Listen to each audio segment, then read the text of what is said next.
Hi guys. So आजचा topic काय आहे?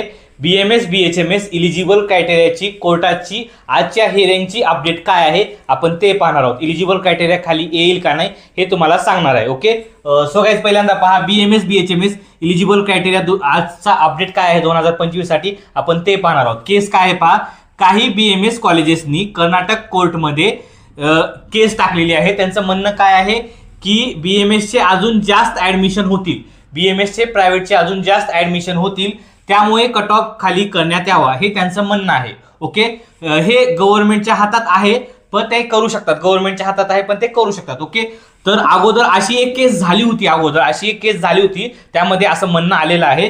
तर त्यांचा रिझल्ट हा देखील इलिजिबल क्रायटेरिया खाली करण्यात आला होता या केसमध्ये. तर हे असं म्हणणं आहे की गव्हर्नमेंट सरकार हे करू शकतं. ओके. तर गव्हर्नमेंट सरकारकडून काय आन्सर आलेला आहे, गव्हर्नमेंटला कुठल्याही प्रकारचा इश्यू नाहीये इलिजिबल क्रायटेरिया खाली करण्यात यावा. पण आता मेन काय आहे ते सांगतो तुम्हाला. ओके.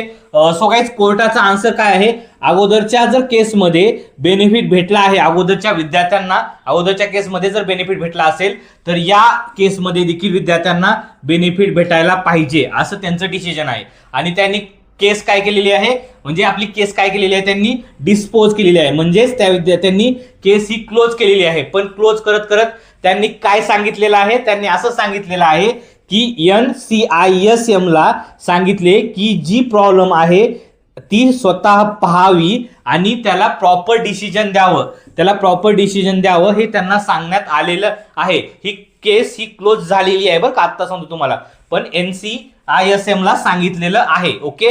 आता यामध्ये पहा गाईज, कोर्टाने 100% तर असं सांगितलं नाहीये की इलिजिबल क्रायटेरिया 100% खाली येणार, तर 50% ओके 50% ह्याच्यामध्ये डिसिजन आहे. त्याच्यामुळे आहे ना विद्यार्थ्यांना आता काय करायचे ते सांगतो तुम्हाला. ओके.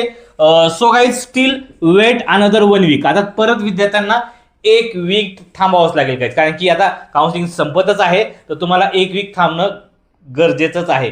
जर तुम्हाला रिपीटला जायचं असेल तर 100% जाऊ शकतात. ओके. यानंतर पुढचं पहा गाईज, पॅरेंट्स आणि स्टुडंटला एक रिक्वेस्ट आहे, जर तुम्हाला कर्नाटका किंवा महाराष्ट्रामध्ये सीट बुकिंगसाठी कॉल येत असेल, इलिजिबल क्रायटेरिया तुमचा खाली कमी असेल, म्हणजे तुमचा स्कोर कमी असेल, इलिजिबल क्रायटेरिया खाली आल्यानंतर तुम्हाला ती सीट भेटत असेल, तर पॅरेंट्सनी आणि विद्यार्थ्यांनी सीट ही बुक करायची नाही. फक्त कॉलेजला तुम्ही बोलून ठेवा, पण विनाकारण सीट कोणत्याही ठिकाणी बुक करू नका, पैसे वगैरे देऊ नका.